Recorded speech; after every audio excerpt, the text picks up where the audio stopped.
কি খবৰ সকলো বন্ধু বান্ধৱীসকলে আশা কৰিছোঁ সকলোৱে ভালে আছে আৰু মই বহুত দিনে ভিডিঅ' দিয়া নাছিলোঁ যিহেতু আঘোণৰ ছিজন চলি আছিলে আৰু মোৰ বহুতো ঘৰত ঝেমেলা আছিলে সেইকাৰণে আৰু দিনটোৰ আৰম্ভণি মোৰ এনেকৈ হৈছে আজি যে আমাৰ ঘৰৰ কাম আৰু আৰম্ভ কৰি দিলোঁ কাৰণ ধান কাটা শেষ হ'ল আৰু একো কাম নাই সেইকাৰণে আৰু ঘৰ বনাবলৈ আৰম্ভ কৰি দিলোঁ কাৰণ কামৰ দিনত কাম কৰি ল'লোঁ এতিয়া আজৰি দিনত ঘৰত কামত লাগি গ'লোঁ এনেকৈ মই লাহে লাহেকৈ শিলবোৰ আগত আনি থৈ দিয়া বালি উঠি আছিলে সেইকাৰণে চালিবলৈ ল'লোঁ কোনে চালিব বেলেগক এটা হাজিৰা দিয়াকৈ নিজে কৰাই ভাল সেইকাৰণে মই লাহে লাহেকৈ চালি এনেকৈ গোট খুৱাইছোঁ কমে 5 বস্তা 6 বস্তামান এনেকৈ চালিলোঁ লাহে লাহে কৰিছোঁ ইমান খৰধৰ কৰি লাভ নাই যিহেতু মিস্ত্ৰীয়ে ইটা গাঁঠি আছে সেইকাৰণে মই এইবোৰ লাহে লাহে কৰি আৰম্ভ কৰিছোঁ আৰু এই ভিডিঅ'টো মোৰ মায়ে দেখিলে খুব কান্দিব কাৰণ আগতে মই কাম নকৰা ছোৱালী এতিয়া খুব কাম কৰোঁ বুলি গৌৰৱ অনুভৱ কৰিব আৰু চকু পানীও টুকিব কাৰণ আগতে মই কাম কৰিবলৈ খুব অৱহেলা কৰিছিলোঁ সেইকাৰণে মায়ে দেখিলে দুখ পাব বুলি বেয়াও লাগে কাৰণ নকৰিলেও নহয় বহুত পইচা খৰচ হয় এইবোৰ ঘৰ বনোৱাত এটা হাজিৰা কমিলে কিমানটো ৰেহাই হয় বুলি মই অনুভৱ কৰোঁ কাৰণ যিহেতু মোৰ মানুহটো কৰ্মক্ষেত্ৰত বাহিৰত আছে সেইকাৰণে নিজৰ কামবোৰ অলপ নিজে কৰিবলৈ শিকিছোঁ ওপৰৰ বেৰখন গুঠি শেষ হৈছে সেইকাৰণে চিমিট কিছুমান মানে তলত আছে বহুতো তলত আছে চিমিট সেইকাৰণে মই চিমিটবোৰ বাল্টিৰ সৈতে এক বাল্টিকৈ দুটা বাল্টি লৈছোঁ উঠাই আনিছোঁ আকৌ মিস্ত্ৰীক ওপৰত নিজে উঠাই দিছোঁ আমাৰ এইটো পিছফালৰ যিহে টিউবৱেল থাকে আৰু মটৰ থাকে এইটো চাইডে আমাৰ আছে তাৰ কাষতে মানে চিমিট মাৰিছোঁ আৰু তলৰ পৰা উঠাই আনিবৰ কাৰণে অলপমান কষ্ট হয় তথাপিও নকৰিলে নহয় বুলি এনেকৈ লাহে ধীৰে নামি যাওঁ আৰু চিমিটবোৰ গোটাই মচন বালতিত এটাত দুটা লৈছোঁ মানে সেই দুটাত ভৰ্তি কৰি এটা এটাকৈ ওপৰত দাঙি দিওঁ আৰু লাহে লাহে কৰি থাকিম ইমানেই দিন আছে বহাগ পাবলৈ বহুত দিন আছে যিহেতু মই বহাগৰ আগতে ঘৰটো ওলাই কমপ্লিট কৰিম ভাবিছোঁ কিন্তু ওলাব নোৱাৰিলেও নাই তথাপিও চেষ্টা কৰাটো ভাল কথা সেই চেষ্টা কৰি আছোঁ কিমান দূৰ পাওঁ কিমানখিনি পাৰোঁ বুলি এনেকৈ বাল্টিত চিমিট ভৰাই লাহে লাহেকৈ ওপৰলৈ লৈ যাম এতিয়া মই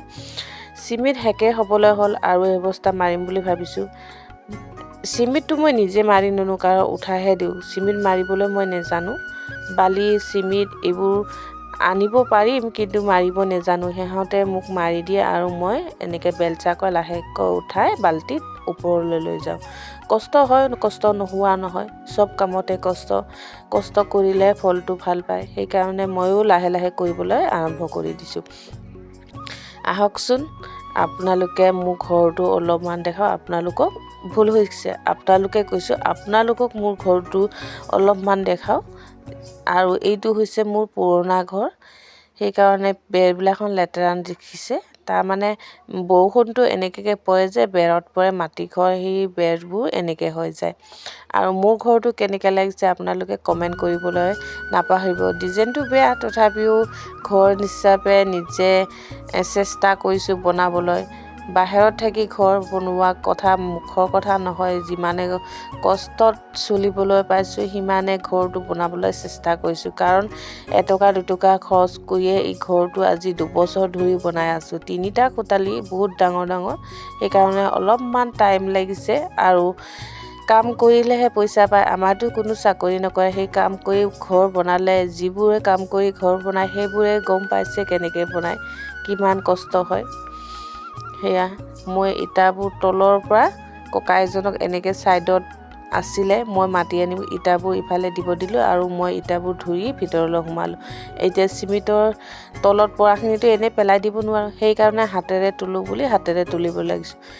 হাতখন অলপমান খহটা লাগে কিন্তু এনেকৈ হাতেৰে তুলি দিয়ে মই ভাল পাওঁ আৰু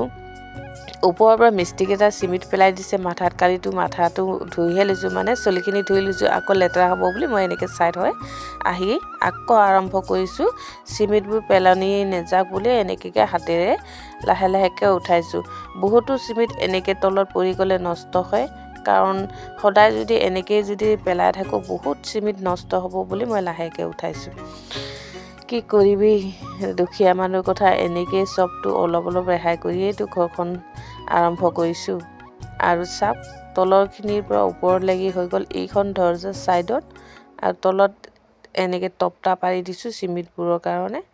তক্তা ৰহি থাকে তথাপিও মানে এনেকৈ পাৰি দিছোঁ অলপমান। আৰু মোৰ ঘৰটো চাওক চব ফালৰ পৰা এপাক দেখাই আছে। এইটো হৈছে মাজৰ ৱালখন আধা হৈ আছিলে, আপোনালোকৰ আগৰ ভিডিঅ'ত মই দেখাই আছিলোঁ আধা হৈ আছে, সেয়ে পূৰা কৰিবলৈ লাগিলোঁ। আৰু চিমেণ্ট শেষ হ'ল বুলি আপোনালোকক কৈছিলোঁ অলপ আগত, সেয়ে 6টা টিং ভৰ্তি কৰিলে এবাৰ নি থাকিলে বহুত দেৰি হয় টিঙত অকলে সেইকাৰণে মোৰ ভাইটিয়ে আৰু ময়ে মানে আমাৰ তাত ভাইটিয়ে মানে যোগালী কাম কৰিছে, সেইকাৰণে ভাইটি আৰু মই এনেকৈ বালিবোৰ 6 টিং লৈ চিমেণ্টৰ যি মাৰিছিলোঁ আপোনালোকক দেখাই আছিলোঁ পিছফালৰ পৰা, আমাৰ পিছফালে ঘৰটো পিছফালে মাৰিছোঁ, তালৈ লৈ যাম। আৰু কষ্ট হয় দেই, কাৰণ ভাইটিয়ে বহুত ওখ, মই চাপৰ, সেইকাৰণে মোৰ ভৰিত লাগি যায় নহয় ইমান কষ্ট পা। হাঁহিব ওলাই আৰু নেজানা মানুহ না, এনেকৈ আগত কৰি নোপোৱা মানুহ। আগতে হাজবেণ্ডে ঘৰত আছিলে বোলে, হাজবেণ্ডে এইবোৰ কাম লাগি ভাগি দিয়ে আৰু এটা মিস্ত্ৰী লয়। এতিয়া মইতো ইমান লাগি থাকিব নোৱাৰোঁ, সেইকাৰণে মিস্ত্ৰী এটা যোগালী এটা সৈতে এইবোৰ কাম আৰম্ভ কৰিছোঁ। এবাৰ লাহে আহিছোঁ, লাহে নিছোঁ, কিমান যে ভাগৰি গৈছোঁ দিনটোৰ ভিতৰত। সেইকাৰণে ৰাতিটোত ইমানে গা বিষ হয় ক'বই নালাগে দেই। আৰু চাওক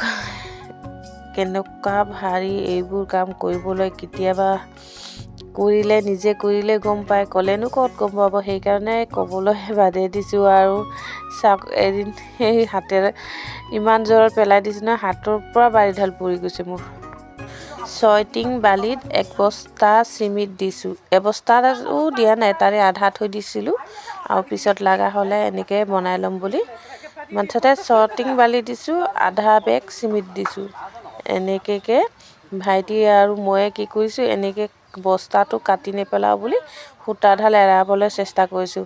অৱশেষত সূতাডাল এৰাবলৈ নোৱাৰিলোঁ, কাটিবই লগা হ'ল। ভাইটিয়ে চিমেণ্টটো মিক্স কৰি এনেকৈ পাইপৰ দ্বাৰাই পানী দি গ'ল। আৰু